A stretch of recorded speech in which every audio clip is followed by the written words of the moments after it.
जय हिंद दोस्तों, रक्षित खन्ना के इस चैनल में आपका स्वागत है। दोस्तों, आज के इस वीडियो में मैं आपको कुछ इंपॉर्टेंट पॉइंट समझाऊंगा। जैसा कि आप पीछे बोर्ड पर देख रहे हैं। वीडियो में आगे बढ़ने से पहले आप सबको राम मंदिर की प्राण प्रतिष्ठा की हार्दिक शुभकामनाएं।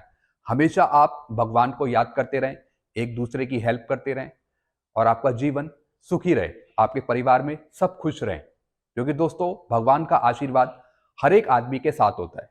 और दोस्तों, हम भी प्रण करते हैं कि हम हमेशा भगवान के चरणों में अर्पित रहें। चलते हैं दोस्तों वीडियो की तरफ। जैसा मैंने आपको बताया कि मैं आपको कुछ पॉइंट समझाऊंगा और इसी के रिगार्डिंग कुछ लेटर हैं, कुछ नोटिफिकेशन है, कुछ मैसेज है, वो भी मैं आपको साइड में दिखाऊंगा, वो भी आप चेक करेगा। वीडियो में और आगे बढ़ने से पहले एक गुजारिश करूंगा, अगर आप पहली बार मेरा चैनल देख रहे हैं या फिर वीडियो देख रहे हैं तो आप मेरा चैनल सब्सक्राइब कर सकते हैं, जिसका नाम है रक्षित खन्ना। क्योंकि वेलफेयर से रिलेटेड जो नई नई जानकारियां आती हैं, इंफॉर्मेशन आती है, वो आपको इस चैनल के माध्यम से समझाई जाती है, बताई जाती है। और पेंशन से रिलेटेड जो प्रॉब्लम चलती है उनका भी सोल्यूशन किया जाता है, आपको सही गाइड करा जाता है। चलते हैं दोस्तों पहली इंफॉर्मेशन की तरफ। स्पर्श के अलर्ट के अनुसार पेंशनर अपना लाइफ सर्टिफिकेट 31 जनवरी 2024 तक जमा करें, वरना उनकी फरवरी की पेंशन रुक सकती है। दोस्तों, जैसा आपको पता है, अगर आप स्पर्श की वेबसाइट ओपन करते हैं, खोलते हैं, तो एक अलर्ट आता है कि जिनका भी लाइफ सर्टिफिकेट नवंबर में ड्यू था, अगर उन्होंने अपना लाइफ सर्टिफिकेट सबमिट नहीं करा तो वो जनवरी 2024 तक, यानी 31 जनवरी 2024 तक सबमिट कर सकते हैं। वरना जो उनकी आगे की पेंशन है उस पर प्रभाव पड़ सकता है, उनकी पेंशन रुक सकती है। तो दोस्तों, एक बार अपना लाइफ सर्टिफिकेट चेक कर लीजिए कि आपने भरा या नहीं भरा। अगर आपने नहीं भरा तो आप 31 जनवरी 2024 तक सबमिट कर सकते हैं स्पर्श के अलर्ट के अनुसार।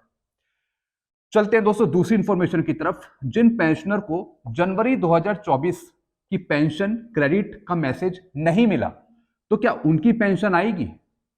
दोस्तों, काफी पेंशनर परेशान हो रहे हैं, वो इस वजह से कि उनको जनवरी की पेंशन क्रेडिट का मैसेज नहीं मिला फोन पर, ना ही मेल पर। तो वो परेशान हो रहे हैं कि हमारी पेंशन आएगी या नहीं आएगी।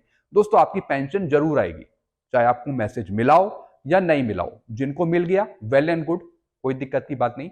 लेकिन जिनको नहीं मिला उनकी भी पेंशन क्रेडिट होगी, ये 100% करेक्ट है। काफी पेंशनर कह रहे हैं कि लाइफ सर्टिफिकेट जमा ना होने की वजह से मैसेज नहीं आया। दोस्तों, ऐसी बात नहीं है। कई बार मैसेज टेक्निकल फॉल्ट की वजह से या फिर रैंडमली छोड़े गए मैसेज के द्वारा आपको मैसेज नहीं मिल पाता, यानी कुछ को मिल जाता है, कुछ को नहीं मिलता, किसी को बहुत लेट मिलता है।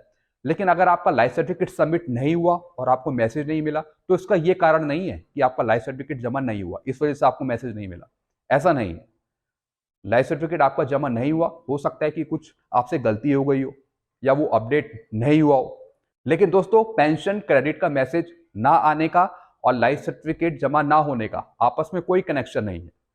आपका मैसेज नहीं आया है तब भी आपकी पेंशन आएगी। चलते हैं दोस्तों अगली इंफॉर्मेशन की तरफ। रिकॉर्ड ने किया सिपाही नायक हवलदार को इनकार एमएससीपी सुबेदार मेजर देने के लिए। दोस्तों, कई सिपाही हैं, नायक है, हवलदार हैं, नायब सुबेदार हैं, जो सुबेदार मेजर की एमएससीपी लेने के लिए रिकॉर्ड को लेटर लिख रहे हैं। जैसे कि मैं आपको साइड में लेटर भी दिखा रहा हूं। दोस्तों, अगर आपकी क्वालिफाइंग सर्विस हवलदार में 24 साल से ऊपर है तो आपको सिर्फ नायब सूबेदार तक की एमएससीपी मिलती है। चाहे सिपाही हो, चाहे नायक हो, चाहे हवलदार हो, आपको नायब सूबेदार तक की एमएससीपी मिलती है। सूबेदार मेजर की एमएससीपी आपको नहीं मिल पाएगी। हालांकि इसके बेस पर कई पेंशनर ने रिकॉर्ड को चिट्ठी लिखी है कि हमने एक ही रैंक में 8 साल गुजार दिए। लेकिन दोस्तों, आप ये जवाब देख सकते हैं रिकॉर्ड का, जो मैं आपको साइड में लेटर दिखा रहा हूं। इसमें रिकॉर्ड ने साफ लिखा है 3 ही फाइनेंशियल अपग्रेडेशन आपके लिए है, 8, 16, 24। तो आपको नायब सूबेदार तक की एमएससीपी मिलेगी। जैसे मैंने यहां पे लिखा भी है, पहले 8 साल के बाद नायक की, फिर 16 साल से ऊपर हवलदार, फिर 24 साल से ऊपर नायब सूबेदार की, 3 ही मिलेगी। आपको सूबेदार मेजर की एमएससीपी नहीं मिल पाएगी अगर आप सिपाही है, नायक है, फिर हवलदार है। चलते हैं अगली इंफॉर्मेशन की तरफ। क्या घोषणा डीए का मामला अटक सकता है चुनावों के कारण? पेंशनर कर रहे हैं सवाल। क्या चुनावों के कारण आपका डीए डीआर घोषणा में टाइम लग सकता है या और टाइम लगेगा? दोस्तों, वैसे भारत सरकार की कोशिश रहेगी कि आपके डीआर की घोषणा वो चुनाव से पहले कर दे, 20 अप्रैल से पहले पहले। क्योंकि दोस्तों, अभी चुनावों की तारीख आई नहीं है और ये चुनावों की तारीख का ऐलान कुछ टाइम बाद होगा। और मई में भी चुनाव हो सकते हैं या उससे कुछ पहले भी हो सकते हैं। लेकिन भारत सरकार की ये कोशिश रह सकती है कि आपके डीआर की घोषणा वो चुनाव से पहले करे, जैसा मैंने आपको बताया 20 अप्रैल से पहले पहले। तो आपको घबराने की जरूरत नहीं है, गवर्नमेंट आपका डीए डीआर डिक्लेयर कर देगी जब टाइम आएगा, मार्च में या फिर अप्रैल में। और चुनाव तो मई में जाके 10 मई 15 मई के आसपास होंगे, मई में।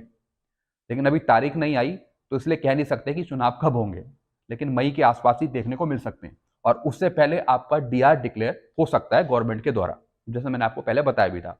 तो आपका हो जाएगा डीआर घोषणा, आपको चिंता करने की जरूरत नहीं है। और बढ़ने की जो संभावना है वो है 4%, 50% आपका अप्रूव हो सकता है।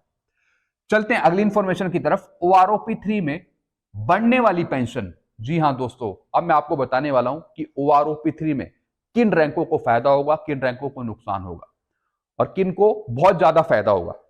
चलिए दोस्तों समझते हैं। ओआरओपी 3 में बढ़ने वाली पेंशन सिपाही की, नायक की, हवलदार की और ऑनरी नैब सूबेदार की, इनकी पेंशन बढ़ेगी ओआरओपी 3 में, जिस तरीके से ओआरओपी 2 में इनकी पेंशन बढ़ी थी। क्योंकि ज्यादा डिफरेंस नहीं है 2018 से 2023 के बीच में, ज्यादा कोई पेंशन पे डिफरेंस नहीं है। पीपीओ के आधार पे इनकी पेंशन बढ़ रही है, जैसा मैंने बताया सिपाही, नायक, हवलदार और ऑनरी नायब सूबेदार, इनकी पेंशन कुछ हद तक बढ़ रही है। अब दोस्तों जेसीओस और एससीओस की बात करता हूं, जिसमें नायब सूबेदार है, सूबेदार मेजर है और ऑनरी कमीशन ऑफिसर में है ऑनरी लेफ्टिनेंट, ऑनरी कैप्टन। इनकी पेंशन में घाटा हो सकता है, लेकिन दोस्तों इनकी पेंशन डामाडोल रहेगी। इनकी पेंशन 500 रुपए, 600 रुपए, 800 रुपए बढ़ भी सकती है और फिर माइनस में भी जा सकती है। तो ये पूरी अथॉरिटी नहीं है कि इनकी पेंशन बढ़ जाएगी, ये मैं आपको बता रहा हूं। जो जेसीओज हैं, एससीओज हैं, इनकी पेंशन माइनस में भी जा सकती है और कुछ अमाउंट, मामूली अमाउंट भी बढ़ सकता है, लेकिन ज्यादा बढ़ेगी ये मुश्किल है। फिर दोस्तों अधिकारियों की क्या पेंशन बढ़ेगी? सबसे बड़ा सवाल काफी ओआर जेसीओज पूछते हैं, क्या अधिकारियों को भी फायदा पहुंचेगा? इनकी कितनी बढ़ेगी? दोस्तों इनकी भी पेंशन बढ़ेगी, अधिकारियों की, लेफ्टिनेंट जनरल तक, मेजर जनरल तक इनकी पेंशन बढ़ सकती है। एक आध रैंक है जिसकी पेंशन में थोड़ा डिफरेंस है, लेकिन ज्यादातर अधिकारियों की पेंशन बढ़ सकती है ओआरओपी 3 में। लेकिन नुकसान वाले जो रैंक हैं वो है जेसीओज और एससीओज। तो दोस्तों ये कुछ मैंने आपको इंफॉर्मेशन दी, बाकी आपकी क्या राय है आप नीचे कमेंट कर सकते हैं। और मैं तो ये चाहता हूं कि ओआरओपी 3 में हर एक रैंक की पेंशन बढ़े, चाहे ओआरस हो, जेसीओज हो, एससीओज हो, सिपाही से लेके ऑनरी कैप्टन तक हर एक की पेंशन सही बढ़े। तो दोस्तों ये कुछ इंफॉर्मेशन थी जो मैंने आपको समझाई। आई होप सारी चीजें आप अच्छे से समझ गए होंगे। आपको कुछ और पूछना हो तो आप नीचे कमेंट कर सकते हैं। वीडियो आपको अच्छा लगता है, वीडियो को लाइक करो, इस चैनल को सब्सक्राइब कर सकते हैं। Thank you so much.